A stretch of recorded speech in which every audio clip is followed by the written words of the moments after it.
සතුටින් ජීවිතේ ගෙවන්න පුළුවන්. කැමති නම් උතන බඳින්න. අන්නෝම ජීවිතේ.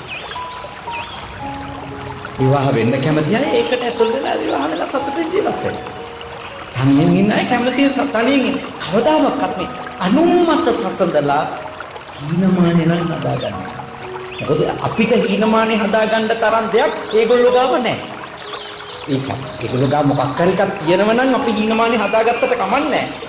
ඔය සම්බන්ධකම් තියන අය ගාව, කසාද බැඳලා ඉන්න අය ගාව අපිට මේ අපි ගැන පහත් හැඟීමක් ඇති කරගන්න තරම් සතුටක් ඒගොල්ලෝ ගාව නැහැ. ඒගොල්ලෝ එහෙම ලොකු ජයග්‍රහණයක් ලබලා නැහැ. හේන්න විතරනේ ඔක්කොම තියෙන්නේ. එළියටම තියෙන පන්සලේ මිනිස්සු දැක්කම ගොඩාක් වෙලාවට ආමුදුරලා කියන්නේ අනේ මේ පෞල් ජීවිත ගෙවන අය අනේ සතුටුසින් ඉන්නේ. අයි ආවන් අපි ගාව හැසිරෙන්නේ නකුල මාතයි නකුල පිතාගේ අවතාර වගේ. දුන සමුදියා. විනාඩි 20කට විතර පස්සේ ඒගොල්ලෝ බයික් එකේ හෝ කාර් එකේ නැගලා යනකොට පොඩ්ඩක් පස්සෙන් ගිහිල්ලා බලන්න ඕන බයික් එකේ යන ගමන් බෙල්ල පිරිකනවා. කාර් එකට නැග්ග තැන ඉඳලා කුලල් කනවා. අපි ගාවට එන්නේ පොඩ්ඩක් පොඩි රංගපෑමක්. ඔය එක එක තැන්වල එක එක්කෙනා ප්‍රදර්ශනය කරන දේවල් වලින් ඇත්ත ජීවිතේ ඒකයි කියලා හිතා ගන්න යන්න එපා. ඇත්ත ජීවිතේ ඊට වඩා ගොඩක් වෙනස්. සතුටින් ඉන්න මිනිස්සු. මම අපිට කියන්නේ අනුන්ගේ ජීවිත දිහා බලලා අපිව පහත් කරගන්න තරම් උසස් ජීවිත නම් ඔය ලෞකික ජීවිතවල නැහැ. ඒරුණන් ඔය ලෞකික මේ ඔය අගයන් දෙන දේවල් වල අපි ගැන පහත් හැඟීමක්, හීනමානයක් ඇති කරගන්න තරම් දෙයක් ඇත්ත වශයෙන්ම නැහැ. ඔය ළමයි නැති අය කොච්චර දුක් විඳිනවද ලංකාවේ? මොන තරම් බයකින්, හීනමානකින් පීඩා විඳිනවද? ඇත්ත වශයෙන්ම කිව්වොත් ඒගොල්ලෝ ළමයි නැතිවීම ගැන දුක් වෙන්න කිසිම කාරණාවක් නැහැ. මොකද ළමයි ඉන්නත් එක දවසකවත් සතුටු වෙන්නේ. ළමයි ඉන්නවනේ උතුම දුක නෙවෙයි. බයි, සැකේ, තරහේ නේ. මම ළමයි ඉන්න අම්මලගේ මූණු දකින්නවා උන්ද හට්ටි වගේ දවසකනේ. දවසෙම බයි. කුඩු ගහයි.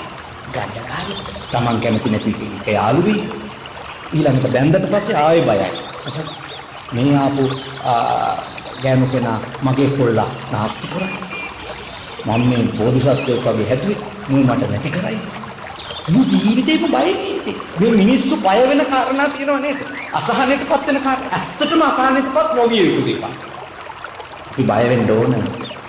අපිට තාම ප්‍රඥාව දියුණු නොවීම ගැන.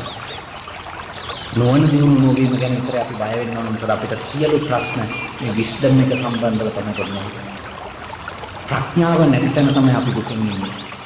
නොවන නැත්නම් නැතුව මේ ලෞකික ජීවිතයේ අරයට තියෙන ඒවා මට නැති එක, අරයට ඉන්න අය මට නැති එක, ඔය වගේවට අපි දුක් විඳින්න ඕන දේවල් නෙමෙයි.